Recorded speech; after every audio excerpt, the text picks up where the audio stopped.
carta del apóstol San Pablo a los Colosenses. Panorama de la carta, tercera parte. Lo que los miembros de la Iglesia deben ser y hacer. Capítulo 3, versículos 1 al capítulo 4, versículo 6. La Iglesia del Señor Jesucristo es de una esencia y de un carácter. Cada uno de sus miembros comparte su naturaleza y carácter. Su forma de ser y proceder en cada esfera de la vida los identifica y los distingue de quienes no pertenecen a ella.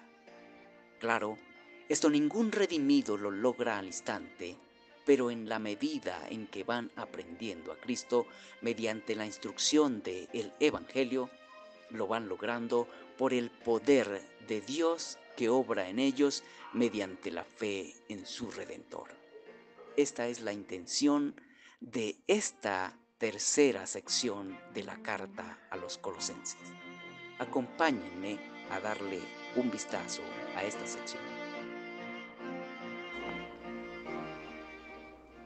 La tercera parte de la carta del apóstol San Pablo a los Colosenses va desde el versículo 1 del capítulo 3 hasta el versículo 6 del capítulo 4.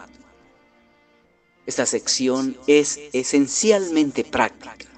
Es la aplicación de la segunda sección. Es la sección de las exhortaciones. Esta sección está conformada por 5 unidades. En estas unidades, de forma breve, el apóstol enfoca un trabajo de reforma individual y colectivo a la vez. Esta reforma debía comenzar en el carácter de cada uno y llevarla a la esfera conyugal, familiar y laboral con el fin de que impactara la esfera social en general. En la primera unidad, el apóstol enseña sobre lo que los miembros de la Iglesia deben ser en lo personal y unos con otros. Capítulo 3, versículos 1 al 17.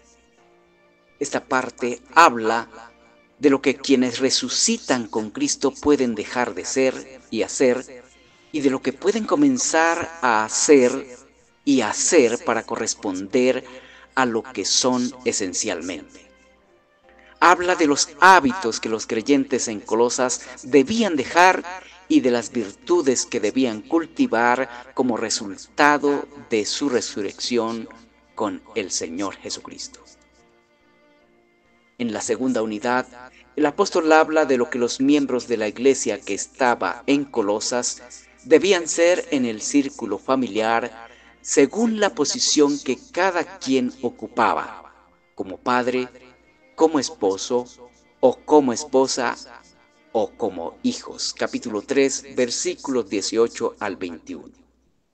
Esta unidad asume la estructura familiar tal como fue diseñada y creada e instituida por Dios desde el principio.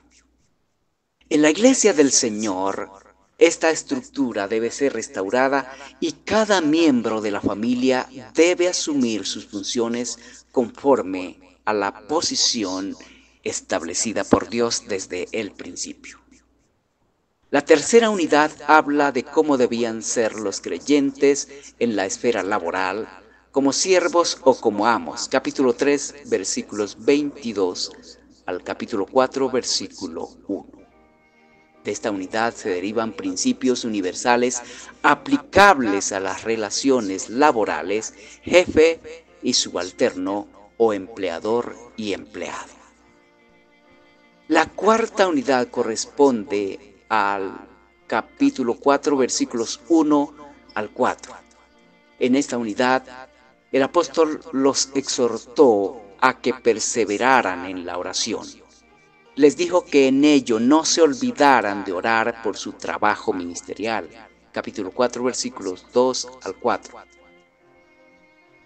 Esta unidad nos hace ver que la extensión del reino de Dios es algo que se va realizando no únicamente con el trabajo de los ministros, es algo que Dios realiza por medio de los ministros como respuesta a las oraciones de quienes ya pertenecen a Él. La quinta unidad, de manera general, dice cómo andar para con quienes no pertenecen a la Iglesia de Dios. Capítulo 4, versículo 5. Los redimidos deben ser un modelo de vida para quienes aún no son creyentes. Esta luz debe verse en todo, en lo personal, en las relaciones eclesiásticas como hermanos y miembros de la misma iglesia y en las relaciones conyugales, en las familiares y aún en las laborales.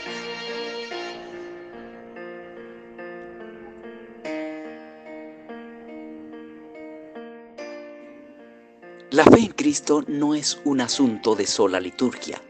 La fe en Cristo reforma el carácter del individuo con el fin de que pueda funcionar de manera saludable en las diferentes esferas de la comunidad humana, en el matrimonio, en la familia y en las relaciones laborales.